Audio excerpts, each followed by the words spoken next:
এয়া আছিল এটা নতুন যুগৰ আৰম্ভণি।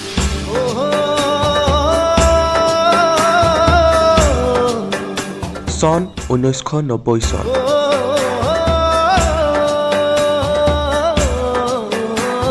গুৱাহাটীৰ এটা সৰু কিন্তু সপোনেৰে ভৰা ৰেকৰ্ডিং ষ্টুডিঅ'।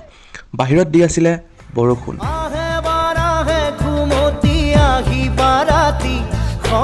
এজন ক্ষীণমিন ডেকা ল'ৰা, হাতত এখন সৰু ডায়েৰী আৰু চকুত আকাশ চোৱাৰ হেঁপাহ। নাম তেওঁৰ জুবিন।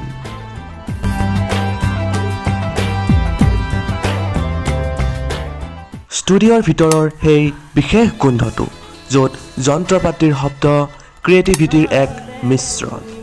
জুবিন গাৰ্গক যেতিয়া মাইক্ৰফোনটোৰ সন্মুখত থিয় কৰোৱা হৈছিল, তেতিয়া হয়তো তেওঁ নিজেও জনা নাছিল যে এই কণ্ঠই এদিন সমগ্ৰ অসমক কঁপাই তুলিব।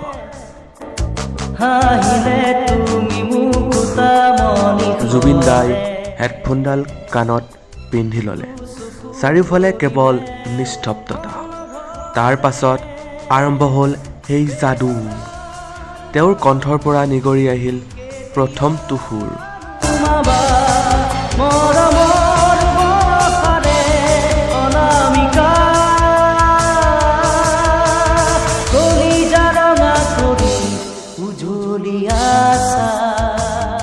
তেওঁৰ গানত কেৱল কথা নাছিল, আছিল অনুভূতি।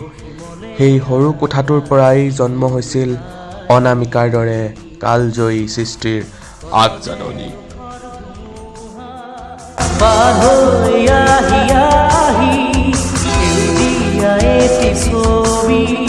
মনৰে কাষতে আহি